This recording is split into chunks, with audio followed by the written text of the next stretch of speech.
Hi everyone, welcome back to Corporate Decoder, the place where we sift through corporate filings so you don't have to. Today we're cracking open a Schedule 14C information statement. Don't worry, it's not as scary as it sounds unless you're one of the officers getting a potential get out of jail free card. We're diving into some changes at Exodus Movement, a company in the crypto space, specifically a director shakeup and something called officer exculpation. Stick around because this affects who's in charge and who's responsible if things go south. And if you appreciate getting straight insights from corporate documents, make sure you're subscribed. We also have a Discord community linked in the description below. Join.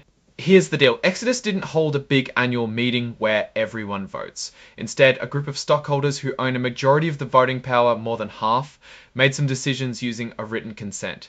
This is totally legal and above board, but it means the rest of the stockholders didn't get a direct say. This document is basically a heads up about what went down and why. So, what exactly did these powerful stockholders decide? First, they removed and then re-elected 5 directors to the board. Think of it like shuffling the deck, but keeping the same cards. Second, they approved a change to the company's rulebook, its certificate of incorporation, to limit the liability of certain officers.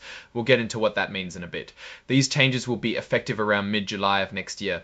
Now, why are we getting this information statement? Because Exodus has its Class A common stock registered with the SEC. That means they have to follow certain rules, including telling all stockholders about major decisions, even if those stockholders didn't get to vote on them directly. Let's go over some frequently asked questions. Why did you receive this information statement? It's a regulatory requirement to inform you of actions taken by those with a majority of the voting power. Do you need to return anything? Nope, it's just for your information. What is an action taken by written consent? It's when major stockholders bypass a formal meeting to make decisions, which is legal in Delaware where Exodus is incorporated. Why was there no annual meeting? Exodus didn't need to hold one yet according to ANSI American rules, plus the written consent satisfied requirements in place of a meeting. What actions were taken? 5 directors were re-elected, and an amendment was made to the certificate of incorporation to protect officers from liability. Let's meet the directors who were just re-elected. We have John Paul Richardson, the CEO and chairperson. Then there's Daniel Castagnoli, the president of their subsidiary 3CR. We also have Margaret Knight, Carol McKinley, and Tyler Skelton, all serving as directors. Okay, let's talk about officer exculpation. It's a mouthful, but it's important. Delaware, where Exodus is incorporated, changed its laws a little while ago to allow companies to protect their officers from being personally sued for certain things. So Exodus is updating its certificate of incorporation to take advantage of this. Basically, it's like adding an extra layer of protection for the people running the company, but only in specific situations. What does this amendment actually do? It says that no director or officer of the company can be held personally responsible for money damages for breaking their duty to the company. Now, this doesn't mean they can get away with anything. There are exceptions. If the law changes in Delaware to allow even more protection, then the protection for Exodus's directors and officers will automatically expand to match. Why is Exodus doing this? The company wants to attract and keep good officers. If officers are constantly worried about getting sued, they might not want to take the job, no matter how much they're paid. This change is intended to empower officers to use their best business judgment without being distracted by the threat of personal liability, particularly with the benefit of hindsight in lawsuits. Now, it's important to understand the limits of this protection. It only applies to direct claims brought by stockholders, not claims brought by the company itself. It also doesn't cover breaches of loyalty, actions taken in bad faith, intentional misconduct, or situations where an officer personally benefits improperly. And who gets this protection? Only certain top officers like the president, CEO, CFO, and a few others. Also, someone who's officially agreed to be an officer for legal purposes.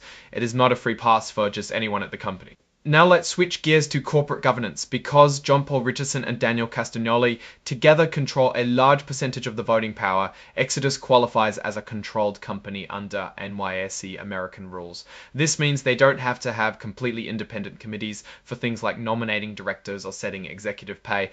The board has Mr. Richardson, the CEO, as chairman. They believe this setup helps with unified direction and leadership. From time to time, the board does review its leadership structure to evaluate if it remains appropriate for the company. When it comes to director independence, the board has decided that Margaret Knight, Carol McKinley, and Tyler Skelton are independent under NYSE American listing rules. Mr. Richardson is not independent as the CEO. Mr. Castagnoli is not independent as he is president of 3CR. Exodus has a code of ethics that applies to everyone, directors, officers, and employees. It covers things like following the law, avoiding conflicts of interest, and keeping information confidential. They also have insider trading policies to prevent people from using confidential information to make illegal profits. These policies prevent employees, directors, and other covered persons from engaging in risky transactions with company securities, such as short sales or hedging. During the past fiscal year, the board had 4 meetings. All directors attended at least 75% of the meetings of the board and the committees they served on. Time to talk money. The non-employee directors Knight, McKinley, and Skelton are paid in both cash and company stock. It is paid in Bitcoin in monthly installments.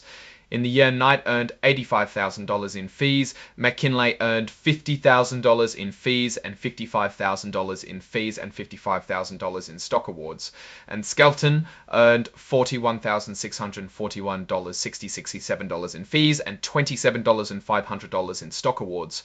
The executives who also serve as directors don't get extra pay for their board service. Here's who's running the show. John Paul Richardson is the CEO, Daniel Castagnoli is president of ThurZero, James Ganetsky is the CFO, Veronica McGregor is the chief legal officer, and Matias Oliveira is the chief technology officer. Now for the big numbers, how much are the top executives making? In the past year, John Paul Richardson pulled in a total of about $227 million. Daniel Castagnoli got around $230, $300. Thierry Castagnoli got $17.7 ifing. If we look at the bonus, a big chunk of the total pay. John Paul Richardson got $400 Godazenchis. If we look at the bonus, a big chunk of the total pay.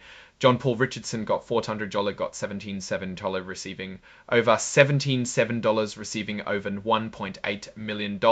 Howard Drasty $2,320 $2,332 Daniel $77 and $743 million. And if we look at the bonus, a big chunk of the total pay, John Paul Richardson got $430, getting over $900,000.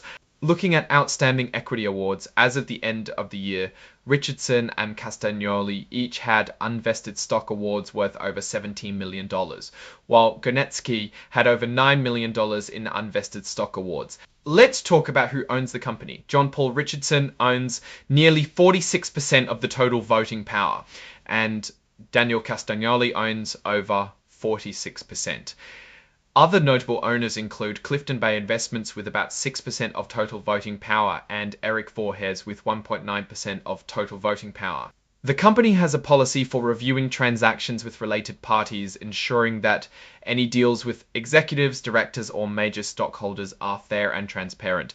Finally, the fees paid to their accounting firm, Deloitte and Touche, for audit services was approximately $1.6 million last year and $883,000 the year before. Okay, let's step back and look at the bigger picture. Exodus is navigating a complex and evolving industry. The move to protect officers from liability is pretty standard, and it suggests they're trying to create a stable environment for their leadership team, which is a positive. The concentration of voting power in the hands of the top executives could be a risk, as it gives them a lot of control. The large equity awards to executives incentivize them to work for the company's long-term success. But it's also important to make sure their interests are aligned with those of all stockholders.